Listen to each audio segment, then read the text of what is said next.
to introduce themselves. So if we could start, Nikki, if you'd like to introduce yourself.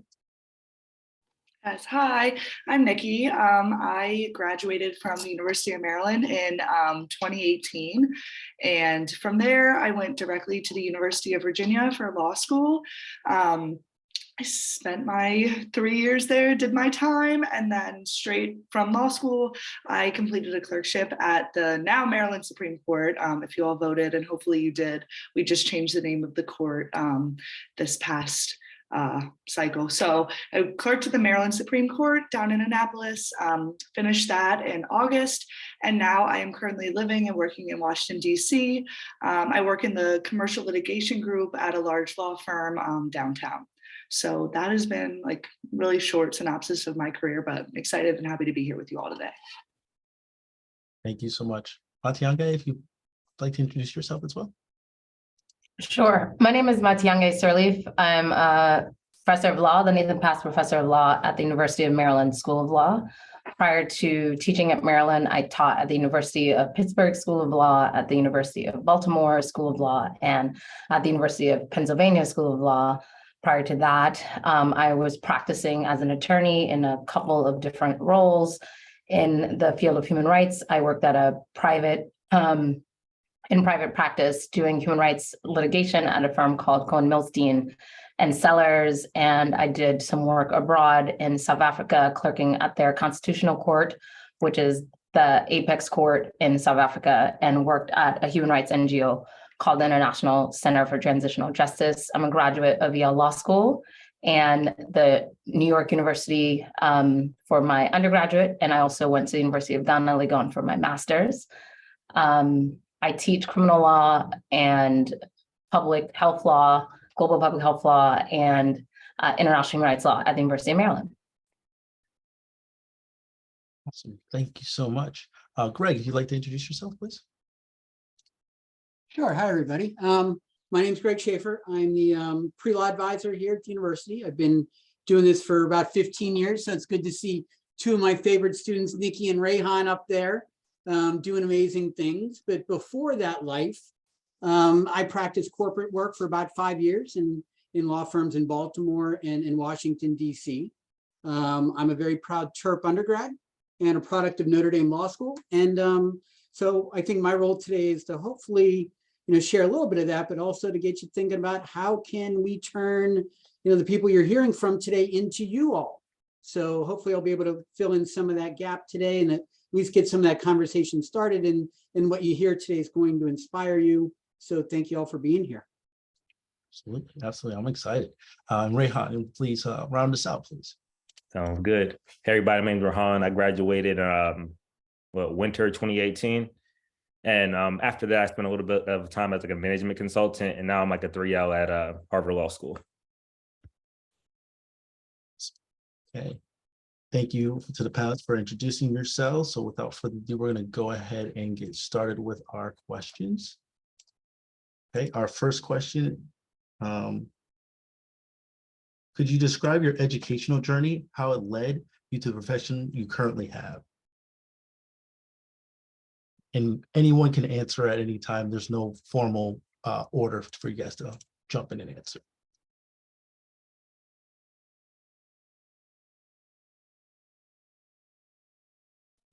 I guess I can get started since I was the first person to introduce myself. But I guess my journey to law school really started and it's kind of like homegrown actually at Maryland. I helped kind of get off the ground running the Preventing Sexual Assault PSA on Maryland's campus. Hopefully a decent amount of you are familiar with the organization, but it's essentially a student-run advocacy group that helps provide a space for sexual assault survivors to speak to one another, support one another, and then also advocate for change and how our university handles sexual assault and sexual violence, and then Title IX more broadly. So in that role, I had an opportunity to really see what the law can do and how it can be shaped and changed to really achieve really incredible like social outcomes. It was really inspiring to me. So kind of always had an idea that I wanted to go to law school, but that kind of solidified it. So I went to law school to practice. civil rights, gender equality law was my main goal. Once I was in law school, my passion for sexual assault prevention and gender equality in that space kind of opened up more broadly into reproductive rights. And I was involved with a lot of student organizations at the University of Virginia School of Law dedicated to that issue. And unfortunately, the reality of student debt put me on the path towards private practice. So I did my clerkship for a year at the state level. And then now I will be at this large law firm for the next 3 to 5 years until my student debt is paid off. And then the goal will hopefully be to go to like a Planned Parenthood or an ACLU or some kind of an impact litigation type space still in the gender equality sphere.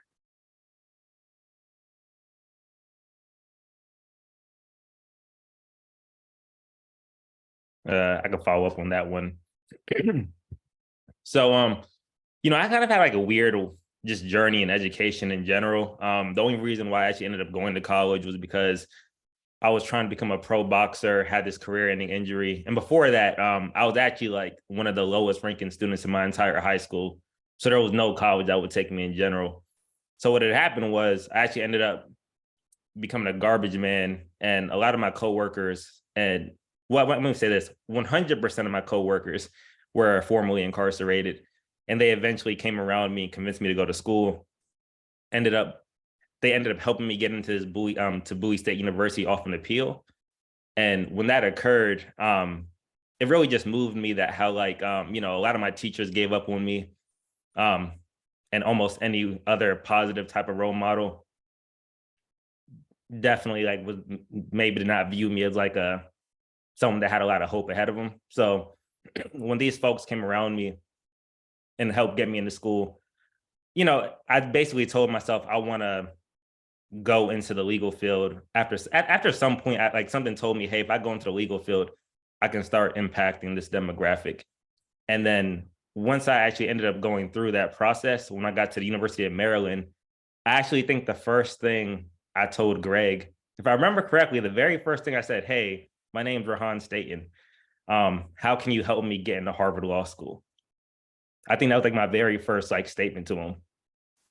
And just saying all that to say, I ended up like surrounding myself just with the like-minded folks who wanted to go into the legal field as well. And that really just helped. That really just kind of helped kept me motivated throughout the process. And I ended up getting the resources to get the job done. So pretty basic on that end.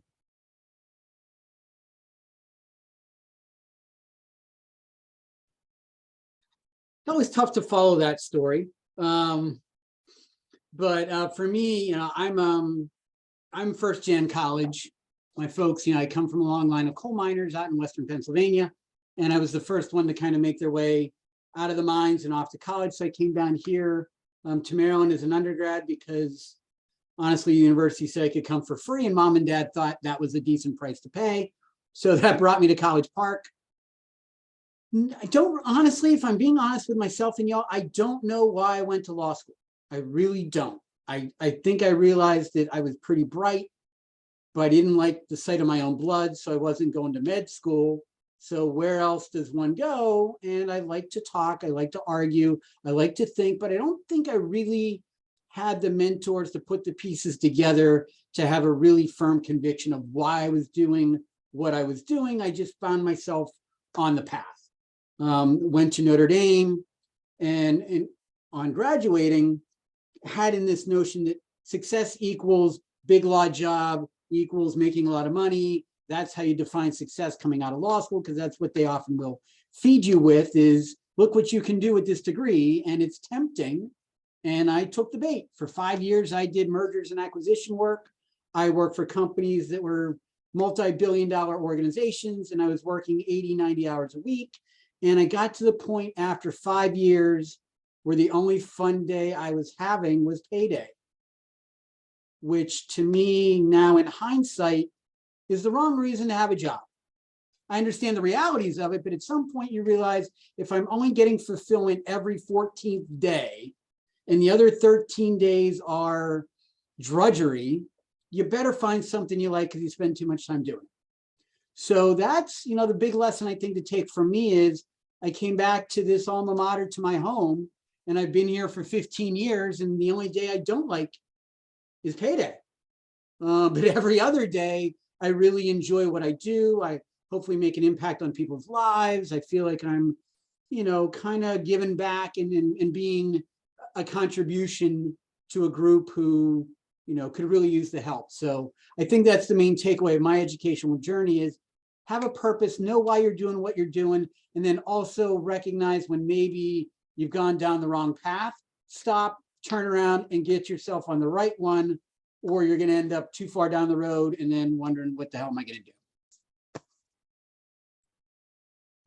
Well, I'll go last. My journey probably started when I was young. So my family and I are originally from Liberia, West Africa. And so I didn't have an understanding for human rights law, but I grew up in Liberia for a formative part of my childhood and was there for part of our Civil War. And that had a lasting impression upon me in terms of, well, in many ways, but it certainly made me understand and appreciate sort of the absence of law, the rule of law, the importance of human rights, the importance of international law, and a number of things. Of course, I didn't have a language for understanding any of those things at 10 years old, but I knew that law was something that was important and could be a force for good and could be a force for social justice. And through high school, I talk a lot. I like to argue with some other people have mentioned in their comments. I was really interested in government and governance, which is tied to, I guess, again, seeing bad governance, so to speak, or the absence of government tool support, and pursued that in college through studying political science. And then pretty much by the time I got to law school, I knew that I wanted to do something in international human rights law. And as many have alluded to, debt is a very real thing. And so I was fortunate to be going to a school that has an incredibly generous public law program, public service program, which means that they will help to pay loans if you're doing public service. So the reason why I was able to do all of this work post-graduation in an area that I was passionate about and remain passionate about was because of having this loan repayment program, which was covering things. And so that was very important. And so I knew going in that I wanted to go to a law school that was not going to force me to have sort of the golden shackles coming out, because there would be support, financial support for me to do the type of work that I am passionate about. That I would be able to take the types of classes and the like that I was interested in. So I knew I was interested in international law. I wanted to study from great minds in that space. I wanted to do international work. I wanted to be supported during that time. And I was able to go to an institution which had all of those things. And then in practice, I think that I realized, I didn't realize in school that I liked academia, because of course in school you just want to get out of school. But what I realized in practice is that I didn't actually have any time to reflect and sit and think critically and to write and to teach and to impact people. I was a teaching assistant while I was in both undergrad and law school, and to do any of the things that I actually found that I actually love doing. Because you spend your time putting out fires, even if it's fires that you're passionate about, you still spend your time putting out fires, and you don't have time for a lot of introspection. And certainly, if you're doing writing, you're writing within a formula, and that writing is to achieve a particular end for your client, which may or may not reflect sort of what you personally think. So you kind of have to disappear to the service of your client. And I wanted a job that I could be centered in terms of my full self, and that I could express my thoughts in ways that were, sort of unfiltered, so to speak, and that I could have the freedom to do so in a way that I did not find sort of even working at a public service law firm, certainly not working for a judge, right? You're helping the judge write their opinions and do research. And so what I love about my job now is that it's able to meld a number of different areas about myself, right? So I'm an extrovert, so I get my extrovert filled through teaching and interacting with people. I also like to write and have quiet space and time, and so I get to do that. And I am pulling on a lot of skills that are important to me. And then also too, I think, as Greg mentioned, I feel like I'm giving back through teaching. I am impacting the next generation who, whatever their walks of life and whatever they do, are informed by and think about things differently. And I think that that is having meaningful impact on multiple people's lives. It sort of, I think my impact can be more exponential than working on actual cases, because all of my students are going on to do all of these fabulous things. And in some way I'm taking, a little bit of credit for the great work that they are doing out in this world. And so as opposed to me working directly doing social justice stuff, I'm helping to train the next generation who's doing this work. And so, yeah, I'll stop there. Awesome. Thanks so much. So much varied experience. I really appreciate you guys all being here today. Go with the next question. What was the most challenging thing about your law school experience? And what advice would you give to a future law student about how to overcome this challenge? Maybe I could go first because I'm in law school at the moment. Before I say this, I have to just give a caveat. Like, the reason why I wanted to go to law school changed before I got there. And quite frankly, when I went to law school, I actually no longer just wanted to practice law at all. So just like a quick background. So in 2018, I graduated, and it was like the first time in my life I had like all these job opportunities coming at me. It's crazy, right? And I also graduated like speaker of the class. So I just had a lot of stuff going for me. However, like a couple months later, before I got to even start any of the jobs, I almost died. And I was like pretty much like, I was like bedridden for a couple months. And like, I couldn't even receive medical care because we were so broke that we couldn't really even afford like the co-pays. And that every time my dad had to buy me food, like we had to take away from the mortgage. So like my house started to go for foreclosure. So I came up with a convoluted plan and said, if I could use the last bit of my energy to get into Harvard Law School, I could probably make this all go away. And so that was my creative idea, how to like get myself out of that situation. And it actually ended up working. I ended up getting into Harvard, saved the house from foreclosure. They got me to Mass General Hospital and Johns Hopkins whenever I was back home. And we were able to get me to a point where I can just be fully functional again. And so the reason why I'm saying this is, for me, the most challenging part of law school had nothing to do with grades, had nothing to do with code calls. It was simply that I'm in a space, especially like kind of being at Harvard, where it's like, there's like certain expectations, at least maybe like professors or maybe even the media attention I got that put on me that I never actually said that I wanted, in terms of like, hey, I never kind of made claims that like, hey, I'm going to be like this great attorney one day, right? However, but because of like the way that my story was put forth, there were these like weird expectations that I was like this person that I just never claimed to be. So with that being said, coming here, the hardest part was just making sure that I was sticking to my own mission, my own goals. Because a lot of people here have ideas of like, or even like the school itself. A lot of schools like push people towards like certain career paths, like we were talking like big law. Like a lot of people who go to like just a lot of law schools, like, they aim for big law school, like schools push them to go to big law. And I didn't want to do that, nor did I want to do almost any other type of law. So I always kind of tell people my best friend here. So I started surrounding myself by people who are just doing things similar to what I'm doing or just interested in. My best friend here created the first stock market for athletes. So like similar how you could like invest into like any company you can think of. Like now you could like invest in LeBron James, and it's called Prediction Strikes. And it's like a $10 million company, and he's running it while being a law student. And similar to me, like I've been creating things since I've been here. And that's really what I spend my time doing. I think after graduation, I might end up becoming like a sports agent or something. It seems like that's going to be the direction I go in. Who knows? Saying all of this to say, the hardest part for me was just sticking to my own game plan and not kind of going off my own course simply because that's what other folks thought I should do. Like people were upset that I didn't go out for Harvard Law Review. People were upset that I turned down all my clerkships. people were upset that I decided not to like go out for some of the more bigger firms that gave me offers. And the reality was, it's kind of like, this is my life and I have to like make sure that I just like make these decisions based on like what I see for my future and myself. And I just think a lot of people who just come to law school often kind of get deterred simply based off of peer pressure.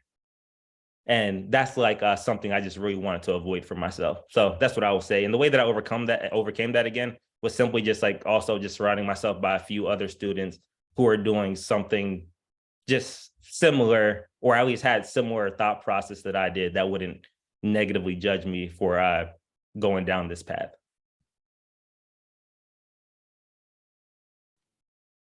So I can jump onto that. I think what my answer to that question, like kind of they're connected really. And I think for me, the hardest thing was handling imposter syndrome. And I'm sure a lot of you experienced that at like the university undergraduate level already.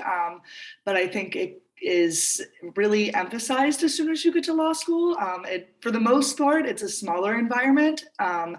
And for a lot of people that are usually in the law school mindset, you're probably of like the bigger fish, smaller pond, even though Maryland's massive, but like you've really established yourself at the undergraduate level, and then you're kind of being thrown in to this inherently competitive environment with a lot of other like-minded people that have done the same thing. So it is very stressful, I think, that first year, and constantly doubting yourself. I remember my first day at orientation. We like one of our professors looked at all of us and was like, you are actually supposed to be here. Like we hand selected all of you. And that was like the first time I really let myself believe that. Up until then, I was kind of waiting to hear that I'd been like cut or something. And it's just not the case. But I think the feelings and the experience that you take away from carrying that imposter syndrome with you every day can be really harmful, and that just like not being willing to raise your hand in class, not being willing to participate because you're so convinced in your own head that you haven't earned your spot there. And I think having a really active dialogue with yourself of reminding yourself that you worked so hard and were successful up until this point to get yourself here. So logically, there's not a reason why that wouldn't continue on in this stage of your life. You just have to commit to it and commit to believing in yourself. I think a lot of what Rehan was saying too, and that remind yourself why you're there. I think, and that's the biggest thing you can do as an undergrad and someone preparing to go to law school, is to have a really strong reason why you're in that room, because the days are long and they're tough and they're stressful. And if you don't have like a home base to come back to, that imposter syndrome gets louder and louder. So again, like seeking out people and causes in that law school environment that remind you why you're there. Your first year, for most schools, you can't choose the classes that you're taking. So you can kind of lose sight of that. Like for me, like my criminal law professor was really big into rewriting sexual assault law in Virginia. So I like actively sought out making a connection with her, because I knew when things were getting tough with me, I could lean into my connection with her and she could remind me like, this is why you're here. I tried getting involved with the Student Bar Association and helping plan their first like sexual assault awareness week, like seeking out opportunities to actively remind myself that I carved a path to get my own seat here and I earned it. And I'm going to continue to remind myself that and engage in things that fill my cup up, because at the end of the day, a lot of the intensity of law school can leave you feeling empty. So just being intentional about reminding yourself that like you're good, and just keep pushing. But you do have to be intentional about it, because it gets difficult.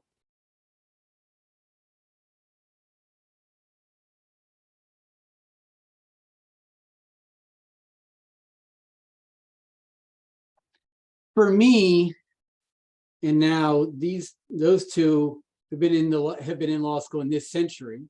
For those of us who went in the last century to law school, the biggest thing, and I see it with you all today, is there needs to be a different level of maturity to be successful in law school than in undergrad in a lot of cases, because you get to Maryland and you're all pretty bright because we admitted you here, and you may not have had to have necessarily worked that hard to be successful.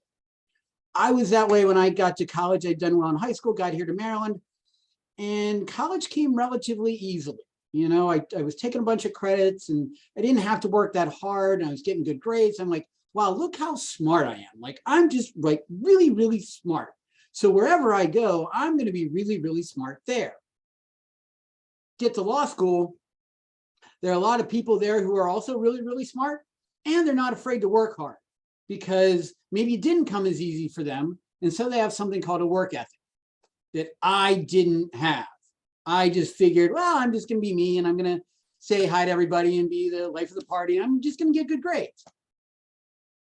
No, that was a humbling first semester when you realize that you might have to start working. You need to have a different level of maturity because the way we structure law school for the most part is you get one exam, especially the first year, at the end of the semester that shows me everything you've done for the last 3.5 months.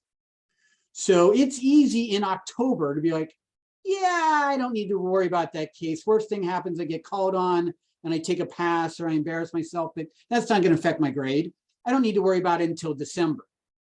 December comes and now you get slapped in the face of, if you haven't been keeping up without people watching you, you're in trouble. College, you get quizzes, midterms, you get these different things that make you and hold you accountable. First year law school does not give you that. You have to create your own structure. You have to create accountability. If you don't have the right level of maturity, you're going to do what I did, which is spend too much time playing video games, hanging out with my friends and going like, hey, nobody's caught me yet. We must be good. Well, I got caught at the end of first semester when the exams didn't go as well as I was used to them going. And I was like, wow, this is a little reminder of maybe we need to do things a little bit differently, which leads me to a point that some of y'all may consider is taking time off between undergrad and law school. Only about 1/3 of students go straight from undergrad to law school. And if I could do it all over again, I think I would have taken some time.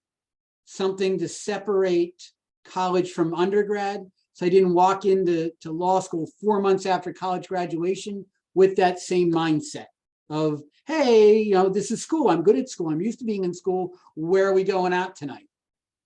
That mindset needs to change for you to be successful in law school. And maybe separation a year or 2 or 10, whatever it takes to have that right mentality walking in the door. Law school is a job. The people who do best in law school know why they're there and know what they're trying to do with the degree. The people who are like, I don't know what else to do, so I went off to law school. Those are the ones who struggle because they lack motivation and purpose of what they're doing. So that to me was the biggest obstacle, was really sort of realizing, if I'm going to be here, I can't just coast through. If we're going to do it, we might as well do it right. But it took me a while for that to click.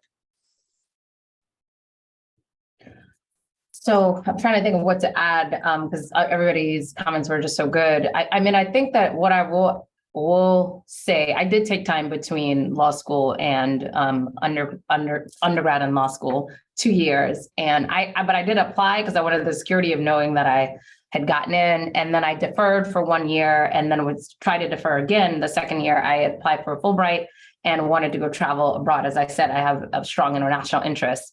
And I ended up giving up a full ride, a public service, NYU has this Ruth Tilden public service scholarship. And I remember my parents were just like, you know, like, what are you doing? Are you a serious person? Like, we don't have any money. Like, what are you, you know what I mean? Just wanted to have like a come to Jesus moment with me in terms of like, you know, but for me, it was important to get international experience, to be educated internationally, and to do that at a time where I didn't think I would be able to do that after law school. And I wanted to be at a school that would value that.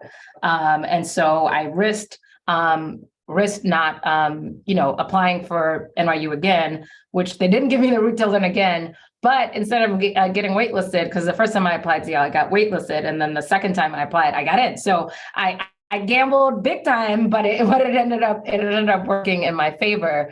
So I say that all to say that it's good and important to take time off, because I think when I got to law school, I had a better sense of what I wanted from my law school experience.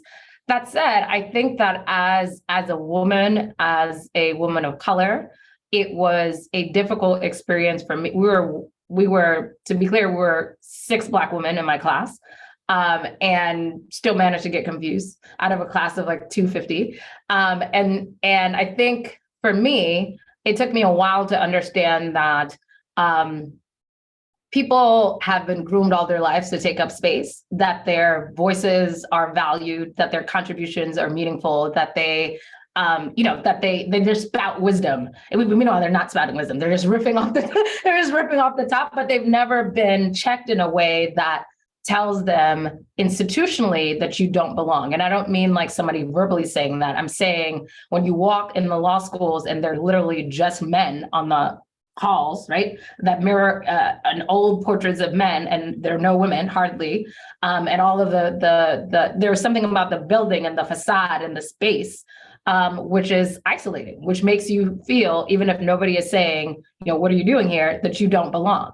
And so that meant in the classroom that I was self-censoring myself in a way that my male colleagues were not, that I was not speaking. And I, like I said, I'm somebody who's extroverted. I'm somebody who like gets energy from speaking, but I was in a space where I didn't feel comfortable to speak. I felt like it was in essence, it was just a hostile space. Again, not because anybody is overtly trying to be hostile, but because the space is just one that is hostile. It's not welcoming. Law school has historically not, didn't even allow women, right? Certainly didn't allow people of color, right? So, and that legacy continues even without sort of overt policies. And so it took me a while in law school to recognize the unique contributions that I bring, and not necessarily recognize it, but to vocalize it and to feel comfortable vocalizing it, and to also be comfortable if I'm the only one that holds a particular view or a particular position, because I think that can be sort of a safety in numbers where you're afraid of saying something because you think that, somebody else might think differently, and what will it mean if you have a contrary opinion to someone else. And so there can be a lot of groupthink in law school, which happens around not only sort of what jobs to get or whatever to get, but part of the benefit of going to school at a later date was that when everybody was doing the fall interview program and all lining up to go do, the big firm, whatever dance, I was doing something completely different. And I had support for that because I was surrounded with people who think internationally, were applying for international things, and I had to chart my own course. So in law school, I think that the challenge for me was being comfortable with finding my voice, knowing that my voice has value, knowing that just because people are speaking doesn't mean they have anything to say. It just means that they've never been told by society that their voices don't matter. And that their opinions don't matter. Because first year, the grades are not, I think it's like a pass fail system or something like that for first year. What I didn't realize was that, my peers were going and establishing relationships with professors, which is that's what becomes the coin of the realm, basically. So since you don't have grades, you have to have someone who's going to be the sponsor of you to say that this person is brilliant for the clerkships, for the this, for the that, for the that. And so part of, I think, my challenge in law school was not understanding what the lingua franca was, right? That I was supposed to be the one going to office hours and sort of doing these things to establish relationships with professors. And so I found myself sort of after graduating, having to reconnect with people in ways that I hadn't done while I was at the law school, because nobody had picked me to be like the academic, right? So Yale is known for producing academics and whatever else. And so there wasn't that grooming. But I also think that because I wasn't a product of the grooming, I benefited from having mentors outside of the law school, which actually were very helpful to me in my career. So I think one of the things that has been most important for me is to not only find my voice as a law school student, but also to find my voice as an academic, and that is a ongoing process. So I'll stop there. Awesome, thank you so much. Looks like we have a few submissions questions from students in the chat, so I'll start reading from those. The first one is there a way to work in legal fields or to make social progress without attending law school? Yeah, I'll answer that one. Of course, of course. I mean, I think that particularly, I mean, a lot of us have made reference to debt, right? If you're not, I mean, law school debt is a real thing. And if you are thinking about doing stuff in social justice, you certainly don't need to go to law school to do that. I think law school can position you well to do things in that area, but law school is certainly not a requirement, particularly when you think about the debt that you have to take on. So it is weird to be on a careers in law panel to discourage people from going to law school, but I do think that it makes sense to go to law school if you have a plan for thinking about how the law might be useful. And also too, I think about law sort of very broadly, right? I don't think you need to be, there's something called like JD advantage jobs and other things like that, where having a law degree is beneficial, but it doesn't mean that you're in court every day or filing papers every day and the like. And so I think that there's a lot of benefit to thinking about the law. Obviously, I teach at a law school and am invested in projects of legal reform and social justice and the like. But that said, I think that, you know, one of the challenges with training in law is that everything looks like, you know, if you have one tool, everything looks like a nail. And so being able to have exposure to different disciplines just gives you a different framework and language for approaching social problems. So yes, law is not the end. It may not even be the beginning, right? So there are other things that you can do to get at the types of things that you want to do. I think that law gives you access to do a number of other things, but I think it can also be a hindrance. And so if you have questions about it, I think you should, you know, think seriously about whether it makes sense to incur the debt that comes with law school. Yeah, I would definitely agree with everything that was said. I think you owe it to yourself before applying to law school, before committing to going to a school, to like really think about other ways you could be satisfied in a career that aren't this. I know halfway through my first year, I was just like miserable, being like, I could have gone to get my master's in public policy and be like doing the kind of work I really wanted to do, and I wouldn't have to be sitting here taking a property law class when like I wanted, you know, practice like civil rights litigation. Like what am I doing? Like I really had like a moment where I needed to like sit down and like look at myself and be like, you could have avoided a lot of debt and time and emotional suffering by like thinking through a master's first, or even not even a master's, but just like any other career that really would have made me happy. By the time I'm graduating law school and I'm sitting here as someone who can practice law, I'm really happy that I stuck it out. And I'm happy that I made this decision for myself. And I'm proud of all the work that took to get here.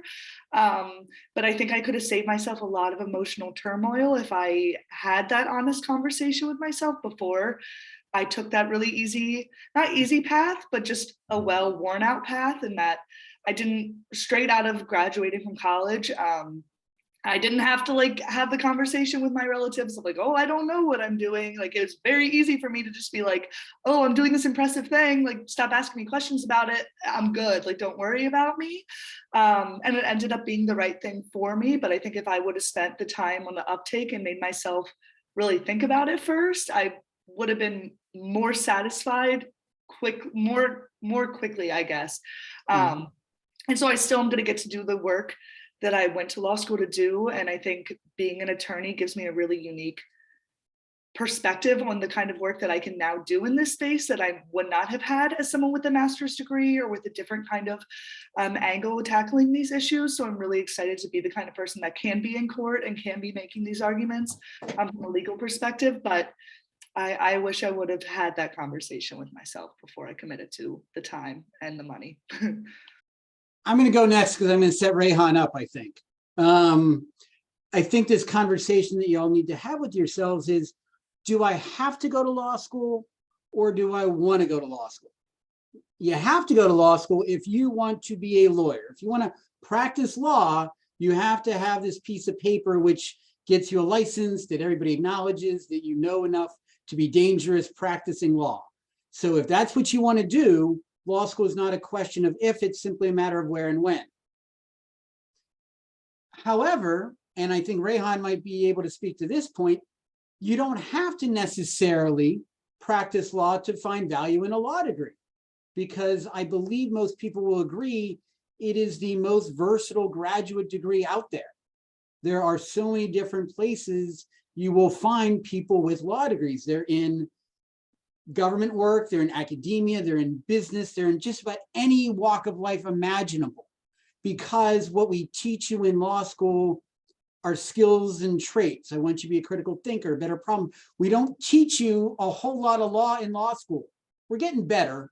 We're getting a little bit more practical, but by and large, you walk out of law school with a whole lot of ideas and not a whole lot of practical, like I went to, learn how to be a plumber. Well, I know how to do plumbing because they taught me that in plumbing school. They don't teach you that in law school, really. They teach you how to analyze and think critically, which gives you the versatility to take that degree in lots of different walks of life. But when you decide you don't have to go and you're choosing this over other options, well, make sure, like Nikki said, you evaluate those other options. Maybe you are better off with a master's degree. Maybe you're better off going to work for a while and better define your career goals. Law school is not the place to go when you don't know what else to do. So either know I have to go, or I've examined my options and I've chosen it's the place that's for me. And just to piggyback off of that, I mean, even like that question of like have to versus want to, like even for me, right? Like I had like one of the most convoluted reasons for going to law school that I've just really ever heard of. And again, that's just because I didn't want, it's not that I just wanted a doctor. I felt I needed to be treated like a priority when I get to the doctor, right? And get access to the best doctors. And for me, it's not that I wanted a law degree. I wanted a Harvard or Yale law degree so I can get the resources that comes with that. And again, outside of that, I probably would have just went on and did something else. Going back to the whole want comment again, I remember I asked my friend Devin, the one that has like that the company I told you about at the beginning. I remember I asked him, hey, you're running this company while going to law school. It's like worth $10 million. I was like, why didn't you just go get an MBA? And then his response was, oh, no one respects an MBA. I just wanted to just add the JD to it and get the resources that I could get from the MBA school with the respect that comes with the JD. I said, well, okay. So he was an example of somebody else who just wanted that.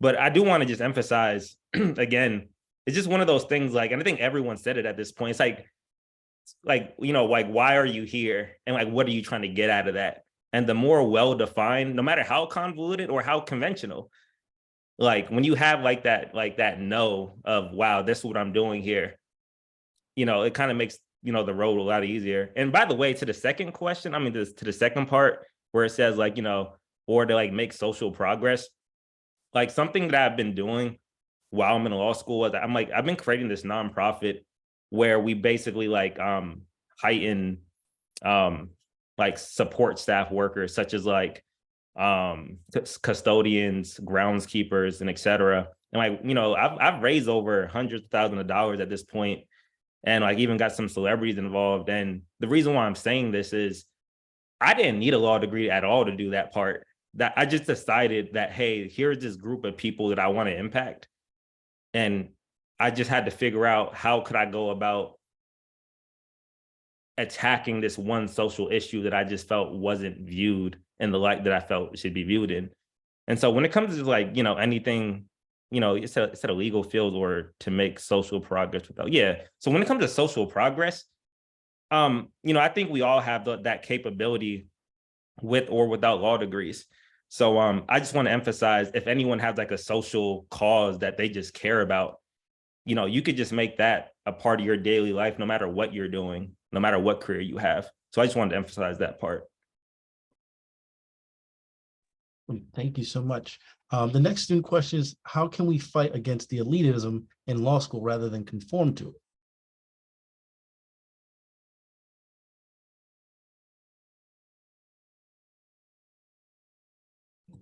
That's a really good question. I think that one of the, I don't know if you guys are following, but there's like an exodus of, not exodus, but I think 12 or something of the top 14 law schools have pulled out of the US News and World Report rankings. And so how do we fight against elitism in law school? The fact that it's the top 14 that have done that, which sort of indicates that their status is not threatened, right? If they do that, I think we'll really see some movement if we have, other schools that are not as similarly situated also abandoning, because part of what elitism does is sort of a signaling device. It's like just a quick signaling device that, okay, without doing more research or actually even knowing anything more about someone, that this person meets X, Y, and Z criteria. And so much of academia, not only in law school, just academia generally, is around these signaling devices, right? The collection of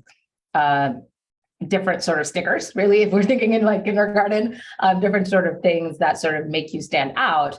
And I think that one of the challenges in thinking about sort of the exodus from the US News report in terms of rankings is that there are a number of stakeholders that are really actually invested in the elitism. So the rankings, for example, are signaling devices to employers about what are the graduates to look for. They are signaling devices to students in terms of what are the schools to apply for. They're signaling devices to alumni regarding like, is the school moving forward or something like that? Should I invest there? They're signaling devices to faculty, right? Do I want to go and teach there? Are the students going to be of a certain whatever? And so I think that if we're thinking about fighting against elitism, which is something that is really problematic, I think we have to do more than sort of look at law school. I think we have to look at the larger structure of academia. And for me, who does a lot of work around social justice, I think that there is, we have to challenge the idea of meritocracy. And I don't know that we're willing to do that, but this idea that people are more deserving because they've worked harder is something that is an elitist idea that is informed, that is not at all informed by sort of structures that allow people to benefit more than others. Like I said, women were not allowed to even attend law school. People of color were not allowed to even attend law school. And so if we think about societal barriers that have erected barriers for people to enter into certain spaces, and then think about, well, why is it that certain places and spaces are regarded as, sacrosanct in ways in which that they need to be policed from others, right? Like gatekeepers, right? From others entering. I think that's a larger conversation than just law school, because I think that even if we think sort of more broad, the elite law schools have put forward a number of individuals who have done things to sort of really undermine and threaten our democracy. And so what does it mean to think about elitism as a sort of marker of intelligence or marker of sort of good when we're not willing to think about other systems that are probably maybe equally problematic, because we don't think about the system of meritocracy. We don't think about sort of legacy. We don't think about wealth in ways that we should. And so if we're having a conversation about sort of challenging elitism, which I think is a welcome one, I think there are a number of larger things that have to be taken into account. And I think this current movement against the US News and rankings is actually something that is really worthwhile, because essentially schools are being penalized for giving money to low-income students, right? So if you don't have a lot of a debt load, a student is regarded as weighted higher. So schools are actually incentivized to not bring people in from low-income backgrounds. And so what does that tell us about our society and what is valued, right? So a number of the schools that have pulled out have talked about how the fact that they give scholarships to low-income people shouldn't be a ding, right? We shouldn't be privileging wealth in the way that we do, but the rankings do that. And so I think that there is a much larger conversation to have about wealth, about class, and about sort of false notions of meritocracy that go beyond the law school. And I think the law school is just sort of a microcosm of that. So I'll stop because I know we're getting close to time. I think one thing that I think I agree with everything that was said. And I think one thing, like as a student or someone who's actually going to be the person in these like elitist institutions is to, like, I feel like it sounds corny, but to do your best to not buy into it. I remember when I started at law school at UVA, I really did not, as I've said before, like I did not think that I had earned my spot there. I felt like an imposter because I was the first person in my family to go to law school. I did not think that my LSAT score was high enough to get me there. And there's people who were there from like other like top, like Harvard, Yale, whatever, that's where they went for undergrad and that's where they are now. And I think as soon as I started actively like challenging that they are no better than me and I am no better than anyone else, and like feeding myself that dialogue every single day, I think I was able to challenge the elitism on at least a minor scale in a way to not let it pick away at me and my experience there at law school, my purpose of being there. And I think like carrying that on into like your jobs that you have, because you'll be, if you go to one of these top law schools, you're going to be working with people from all different backgrounds and all different like educational backgrounds and law schools that they went to, and reminding yourself that just because you went to a certain school doesn't make you any better or smarter than someone who's at a different law school than you, and never letting yourself kind of buy into that. And then on the flip side, if you're someone who's at more of a regional school or a school that isn't like ranked as high, like you are no less than someone who is at one of those elite institutions, and you can have just as successful of a career, and not like counting yourself out because you didn't for some reason get like a spot at one of these like elite top 14 law schools. Like you're still just as likely to be successful and will be if you commit to that. So just don't buy into it because it's cheap and it's not worth your time. Just to make a quick point, again, everything they said is like spot on. Just in terms of like the buying into the elitism point, I just always kind of like on a personal note, I just think, you know, sharing resources is always like one of the best ways like to kind of go against elitism. I know we were talking about gatekeeping earlier. And so sometimes like one of the things that I try to do, and I do quite often, like no matter like what law school I go speak at least on a personal note, I just always make sure like I take on the duty of just like spreading the resources that I have here at my law school with anyone else. And even like if I'm speaking to like undergrads, like, hey, here are something. And I even like found out, even like, for example, like even going like to the I started off at Bowie State, and I realized how different that was when I transferred to Maryland. I was like, oh, wow, look at all these resources at Maryland. And then when I came here to my law school, I found out, oh, wow, a lot of my, friends and, other students here went to like Ivy League undergrads. I'm like, holy crap, like compared to Maryland, like this feels like Bowie State in terms of resources. So again, it's just funny, like at each level, you just see this like magnitude of like resources. And, so again, on a personal note, I think we can all try to do better at just like sharing our resources with those who may not have that access. Thank you. I want to see if I can try and squeeze in one more question. I know we have a few student questions. Again, thank you for all the questions that the students have submitted. Last one comes from Matthew. He says, hello, I am a electrical engineering / pre-patent law student. Do you have any advice when it comes to preparing to apply to law school in general? Especially because I know my GPA may be good for engineering, but low relative to other applicants. Thank you. And it's probably up my alley, or I at least better know the answer to this after 15 years.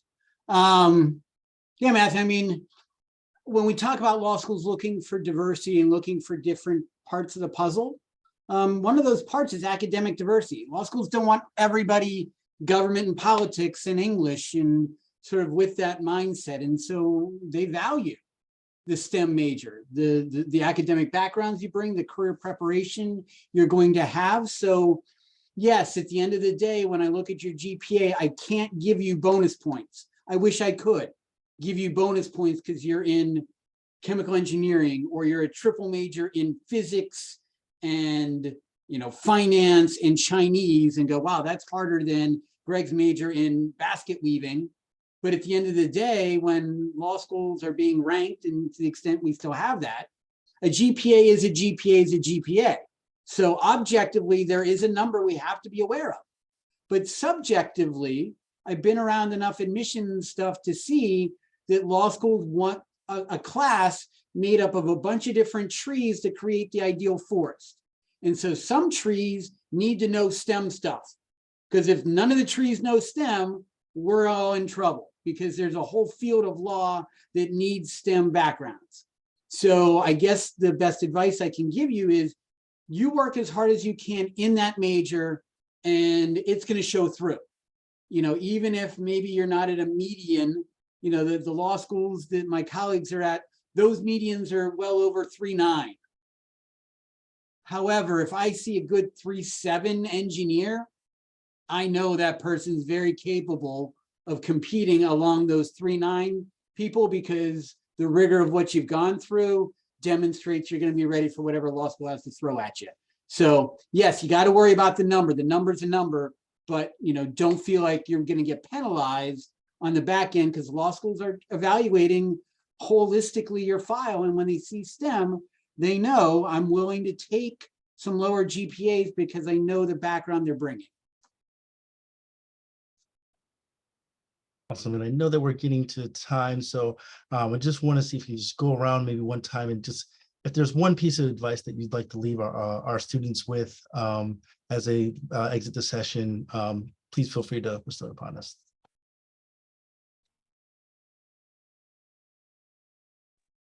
Come see me.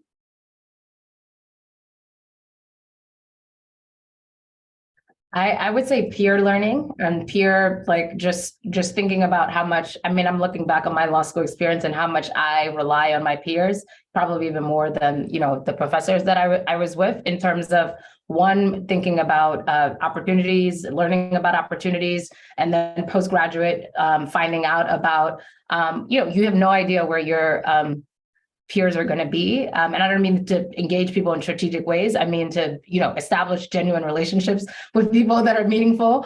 But when I think about where people are, and, you know, you're seeing them at a bar crawl or whatever else, you would have never guessed that they are, you know, now the so-and-so.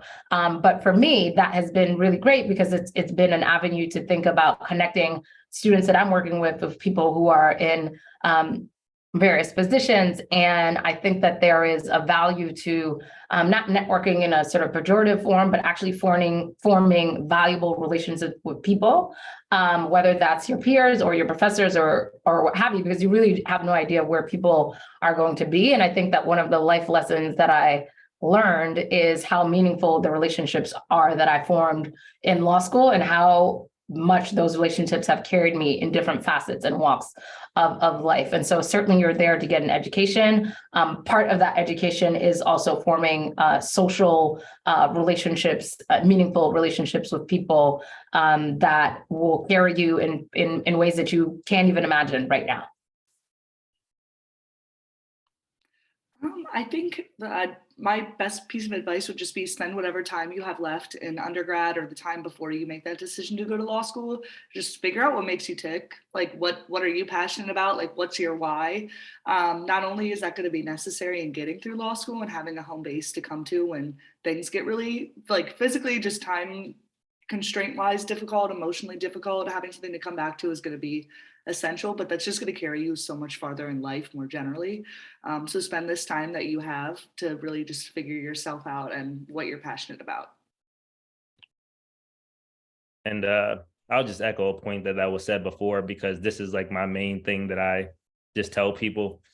Just definitely focus on becoming a relationship builder versus a networker, because those relationships are really life-changing at every step of the way, whether they be mentors, classmates, professors, or otherwise. Like without relationship building, I just don't know how I could have ever have even got to this point to, you know, it just would have never happened. So I emphasize that. Awesome. Thank you so much. We're going to put a pin in it there.